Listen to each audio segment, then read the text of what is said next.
Umuhimu wa Roho Mtakatifu kwa kanisa na maisha binafsi. Sasa muda umeenda sana. Sijui kama nitakuwa nimeokoka na kifundisha nikaendelea au nikiacha.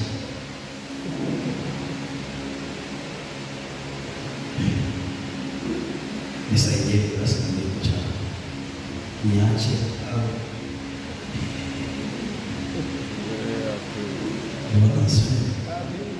Bwana asifiwe. Amen. Hili somo niliwahi kunifundisha miaka na mrefu. Kipindi ambacho Roho Mtakatifu alinifundisha.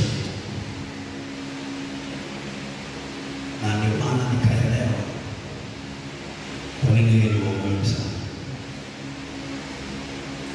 Unajua kipindi ambacho wazazi wetu wa kwanza Adam na nani kanisa hili shida yake ni moja, hawaendani na Mungu.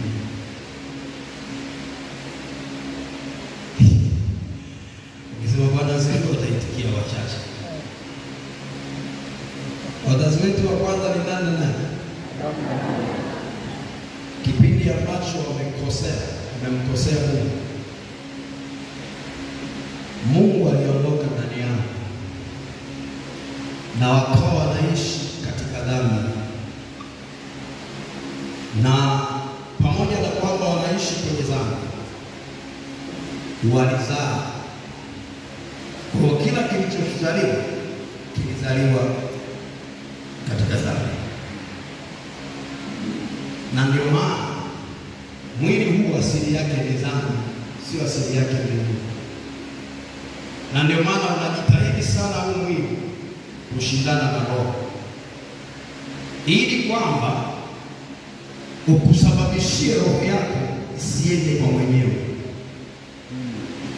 Kwa hiyo Roho Mtakatifu ni muhimu sana, kwa sababu roho zetu ni ndogo, hazina uwezo wa kubeba utukufu wa Mungu. Kipindi ambacho Adamu na mke wake wamemkosea, ule utukufu wa Mungu uliondoka ndani yao. Kwa hiyo hakuna namna ambayo Mungu anaweza akakaa duniani, hamna namna ambayo mwanadamu anaweza akamiliki akawa na nguvu za Mungu. Kwa Roho Mtakatifu akaondoka, sababu Roho ndiye aliyekuwa anaipa nguvu roho ya mwanadamu kumwabudu Mungu, kuishi katika yale matukufu ya Mungu. Hauna uwezo wa kumwabudu Mungu kama Roho Mtakatifu hayupo ndani yako, na hauna uwezo wa kuishi maisha matakatifu kama Roho Mtakatifu hayupo ndani yako. Hata tunapozungumza Roho Mtakatifu, hatuzungumzi nguvu fulani, tunazungumza nafsi ya tatu ya Mungu, ambaye ni Mungu sawa na Baba, Mungu sawa na Mwana. Na yeye vile vile alikuwepo tangu mwanzo mpaka mwisho. Na ndio maana Mungu anaanza kwa roho na anamaliza kwa roho. Anaanza roho alipotanda juu ya uso wa vilindi vya maji, na anafunga Ufunuo 22:17 na Roho Mtakatifu. Kwa Roho Mtakatifu ni muhimu sana sana. Alo mama nani upo?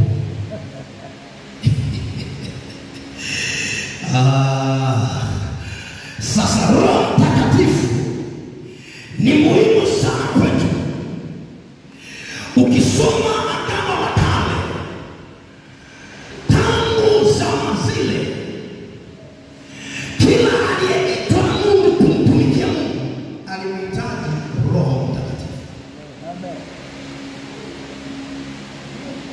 Mungu anamuita Musa, lakini Musa kwa sababu ni wana wa Israeli wanataka mfalme. Sikia sura ya 8 Samueli wa kwanza. Wakati wanamtaka mfalme, wanamtaka Mungu. Mungu akamwambia Samueli, sikia, hawa hawajakukataa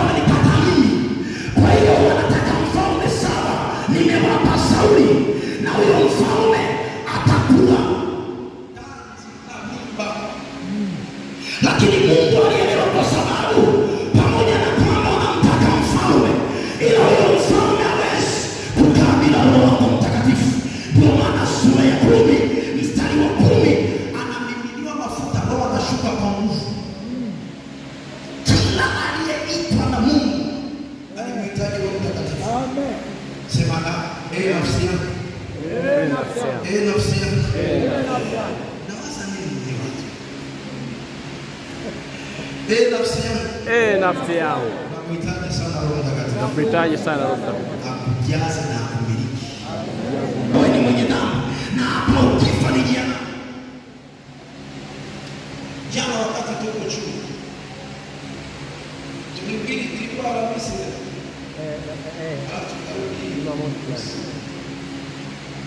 Naomba mmoja Alhamisi alituletea maji. Jana tunahubiri. Alafu siku huyu bwana baba analeta huyu mmoja anafanya nini? Papa. Sasa hadi kama mimi mmoja wa zamani. Mimi nikamwambia endelea kufanya unatufurahisha sana. Endelea kusikia. Alafu kwa ikaja wakati tukakimbia tukasimama. Tukaendelea kuhubiri Injili. Tumemaliza kuhubiri Injili, yule mama akaja kwenye gari. Akanifuata akaniambia Mungu akubariki sana. Maombi ya juzi yameniponya Mungu. Tunahitaji sana Roho Mtakatifu. Nasa katika nyakati za mwisho ambazo dunia imeharibika. Na ngoja niwaambie sasa. Niwaambie ni swali. Wakati nasema kwa wachache basi ndio. Kwa sababu sasa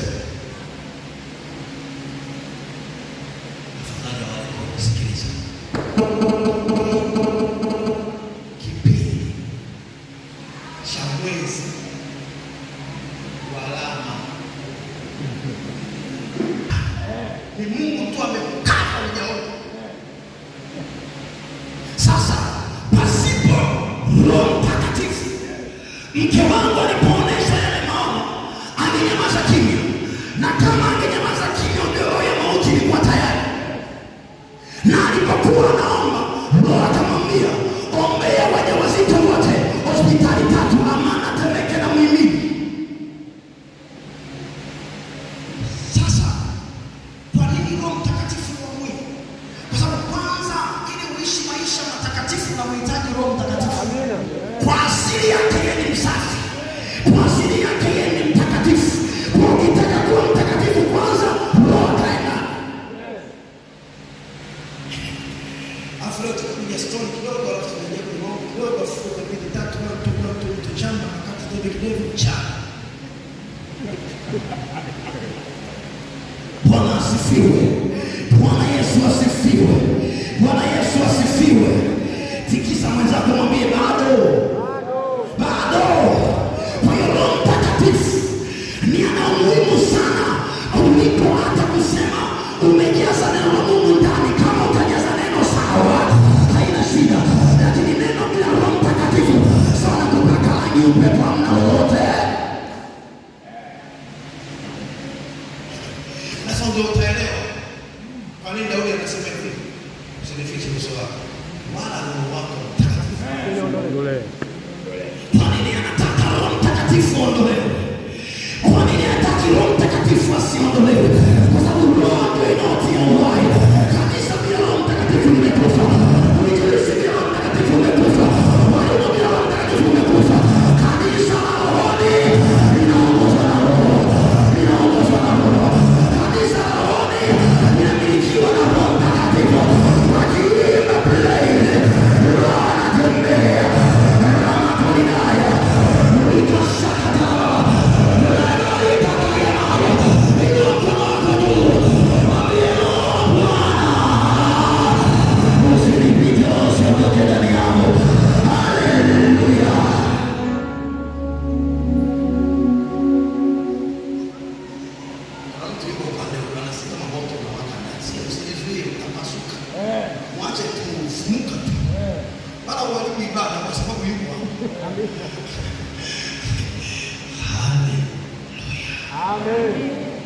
Bwana asifiwe.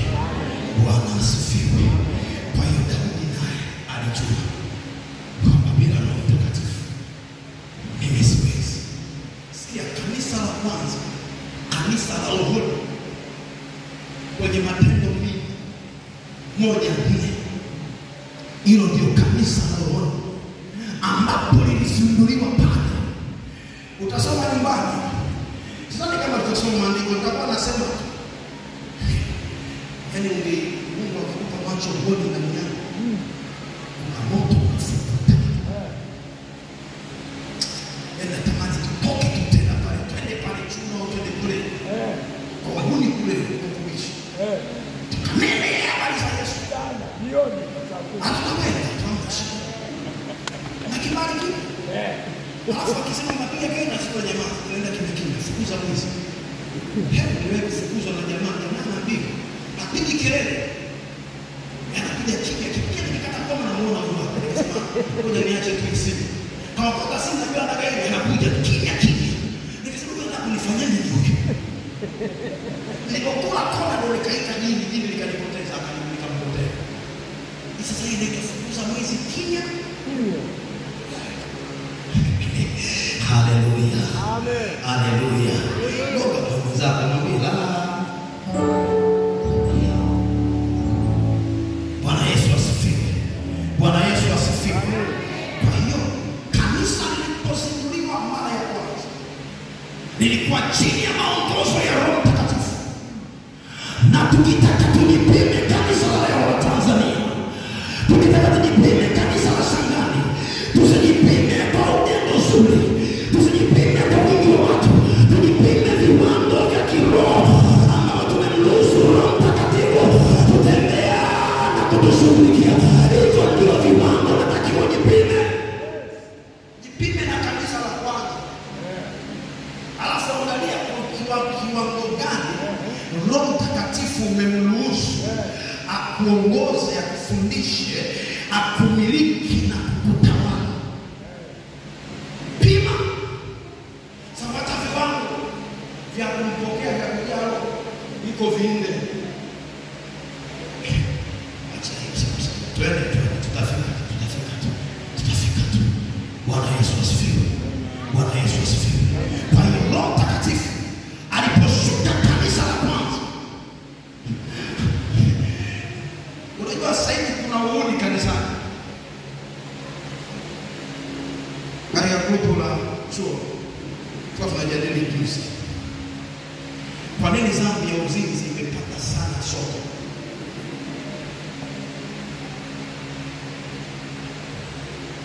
Kwa nini?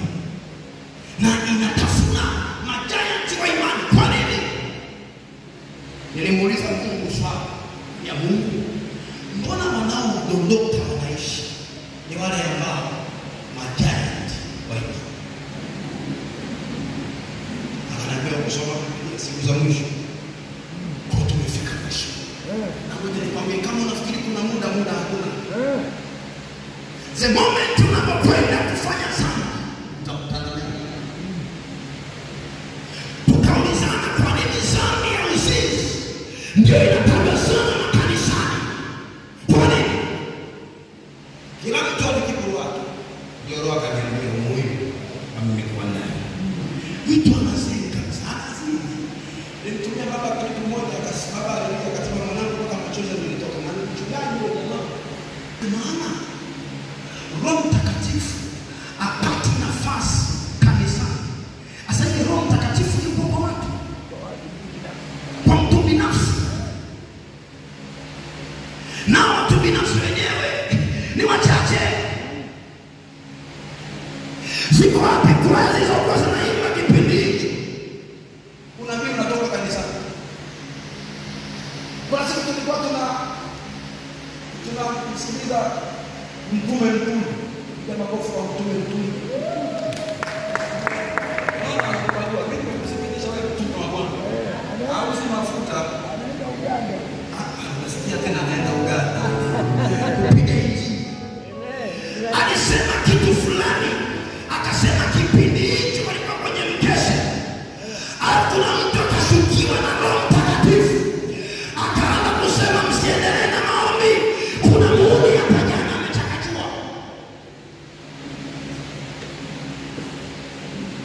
Anasema wakiongozwa na kwa mkali kabidi wasimamishwe. Bwana jitokeze. Akaja mtu akatokea. Leo yale mambo yako wapi?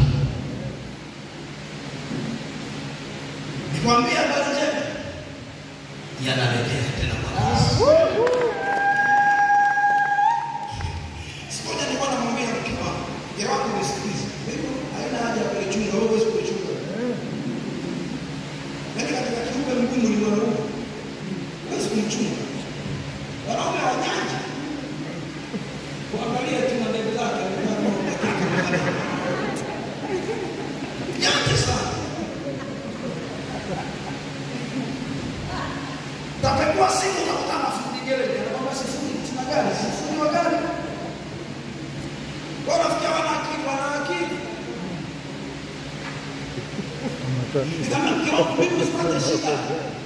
Mimi nimeshaweka agano na Mungu. Kwamba Mungu, mimi ulikonitoa ni mbali, sasa nilichoacha.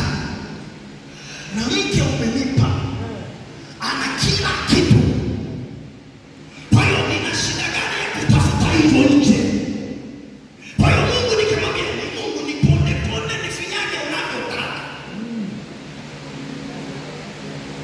Nikamwambia mke wangu, mimi hata wewe sikuchunga, anayekuchunga Roho Mtakatifu. Sina shida niweze kupigwa simu ya mke wangu. Ya nini sasa? Na yeye anaelewa. Mimi hata kama mtongoza mke wangu namwambia kaka labda fulani kutongoza. Anaanza anambia kwa kaki, nasema asante. Ananitaka kuongoza. Ila sio kuongoza ile wakaba.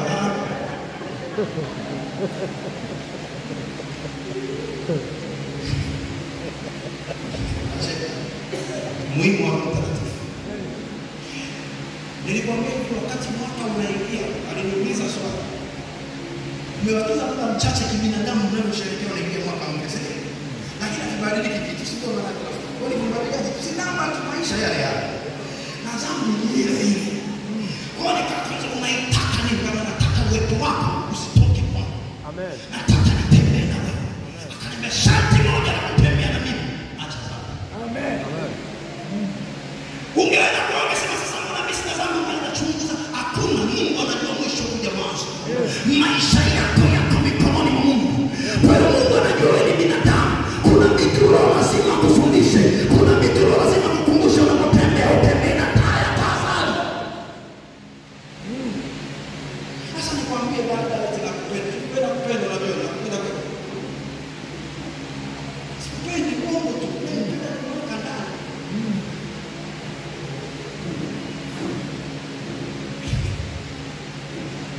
Kiongozi wa vijana mwenyekiti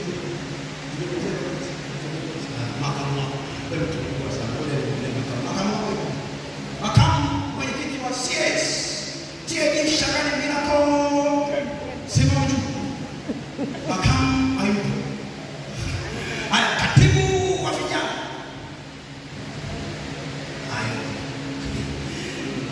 nataka kuomba kitu, naomba nikae. Naomba tafuteni siku. Nimekuona mzee. Unaoa mwezi wa 5. Asante sana. Tuko pamoja. Mimi na mke wangu tumekaa leo nipe mapema. Amina. Na wewe unasema amina. Na wewe unasema amina kama. Anacheka naye mke. Na hata aliyemna. Ngoja nikwambie. Naomba nizae. Kuna kitu nataka niwafundishe vijana kuanzia miaka 40 mpaka miaka 15. Tafuteni siku. Wiki hii yote nipo. Na of course nimekataa huduma, nataka kuna vitu na muomba Mungu. Kwa tafuteni siku wiki hii, alafu mtaniambia hata kama ni usiku. Sawa? Hawataki basi acheni. Roho Mtakatifu ni wa Mungu. Kwa hiyo kitu ambacho Roho Mtakatifu alishughulika nacho. Na nataka nikwambie katika miaka 13 ya moto wa mshu, kuna kitu kinakwenda kutokea. Kilichotokea kwenye Matendo ya Mitume ndio kinakwenda kutokea. Roho anashughulika na dhambi. Kama kina Anania na Safira, kuna watu mtakufa. Nasema mtakufa madhabahuni. Mtakufa madhabahuni. Siku tusiendelea kinakwambia yanakuja. Yanakuja kutokea. Mungu atajalia askofu. Mungu atajalia mwinjilisti. Mungu atajalia mchungaji. Waangalizi wasema atashuka wakati. Nami nimwambia Mungu, niko nyuma ya baba yangu Doni Musa Malenga. Lazima washike adabu. Watapigwa watu magonjwa ambayo hayatakuwa na dawa. Watapigwa watu na stroke. Watapigwa na sema watapigwa. Yatosha kilichochafuliwa kanisa la Bwana. Yatosha roho nilizolauliwa. Nasikia ndani roho ananiambia ndivyo itakavyokuwa. Heshima ya kanisa la TAG inakwenda kurejeshwa. Inakwenda kurejeshwa. Asikia inafahamu. Na Bwana sauti katika ulimwengu wa roho. Wasikie. Na maaskofu na wachungaji. Waangalizi wote. Mashemasi wote wasikie.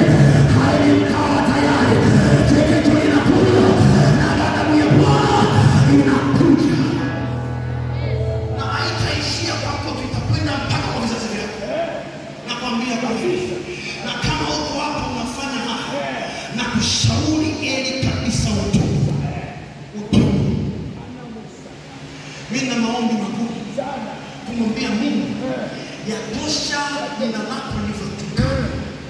Ngoja nikwambie, watu wamebaki na story tu. Ukienda mahali mwingine anakuambia wewe unahubiri kama hizi zangu za mwana. Mungu anaenzi. Mungu jana leo na neno la Mungu halina uzamani, lipya kila siku. Yes. Wakati naomba akaniambia roho ya mazoea. Ipo kanisa. Yaani tunamwabudu Mungu kimazoea. Alafu haya zaidi. Katika mazoea ya Mungu wa Mungu.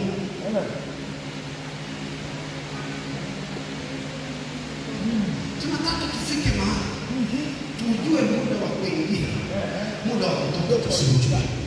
Tunataka tufike mahali anakuja mtu amepinda ama anaondoka amenyooka. Na nenda kwambia hivi, Mungu alinisemesha kitu. Roho Mtakatifu akaniambia hivi, nakwenda kuwatumia lakini kuna watu watakaokatalia. Rafiki yangu mmoja alikuwa ni waziri wa Gwebu, kafukuzwa na mchungaji bila sababu ya msingi. Mtu anaenda kushuhudia, alikuwa na mikutano ile midogo ya nje 54. Anahubiri watu wanakuwa wanakuja kanisani, anafukuzwa. Unadhani kwa mazuri?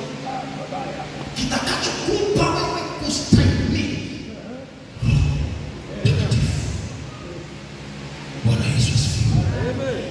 Utaitwa mbele ya darasa la wazee. Watakusemesha. Unasema mimi sijafanya. Ushahidi uko wapi? Hatutafika mahali kuomba ushahidi. Tutamwambia mwenye kanisa. Wewe kidogo tutamwambia mwenye kanisa. Anaumba mfumo mzima, tutamwambia Mungu. Kama umeme chini ya maji ya Yesu, tutamwambia Mungu. Kama ishivyo. Nakwambia hivi, haiwezekani tufike mahali watoto wa kike. Afu muhuni tu mmoja anakuja anaanza kusalandia, yaani kama kunguru anaenda kufarana. Kwa hiyo niwaambie, Mungu akikuinua, akikubariki, ukapata fedha, ukapata mali, tumie mali vibaya. Ni kwa ajili ya utukufu wa Mungu. Sio danganya vibiti tu, danganya tu. Inasaidia nini sasa? Basi mkeo mzuri tu. Unaweza kusifia mke wa mwenzio. Anaambia wewe kwa Bismillah. Haya mambo yapo. Mimi najua vingi, ila sio mkobaji. Friji msikilize nimepona, angalia. Ila ukiniletea huyu utajua huyu. Nikwambia kitu alafu ukatae kuacha. Afu naona tena kumwambia Mungu, hivi nilichoniambia ni kweli au sio kweli? Si mjanja wewe, tunaenda kukata umeme. Alafu anza kuhangaika. Utatumia mkongo, umeme hauji. Unakuja niwaambie, mimi kanisa msikuambiwa ukweli. Ampono. Hizi injili za nibebeleze chao najua. Basi tu mwenye yake amekapo mara. Kanisa moja nikaja kwa mzee wa kanisa Mzizi. Na roho aliponiambia na mimi bwana askofu niko leo nitatekeleza kongresi nikaachilia. Nikasema yote. Mwache roho kumiliki. Mwache roho ile kaukia dhambi. Mwache roho geuze utumwakana.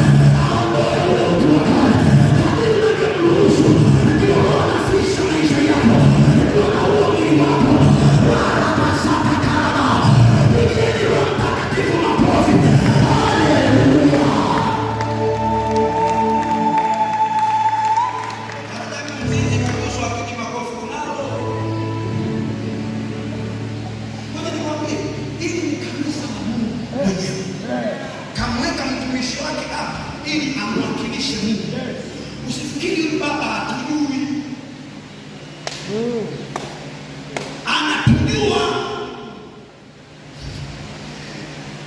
Nikamwambia mzee Mkamba, sasa wewe unaona. Mzee akasema tunahitaji kweli turudi. Miaka 10 kutangaza nataka. Yaani tutaisha. Ila Mungu atarudi kwa watu wake. Watakaokuwa serious.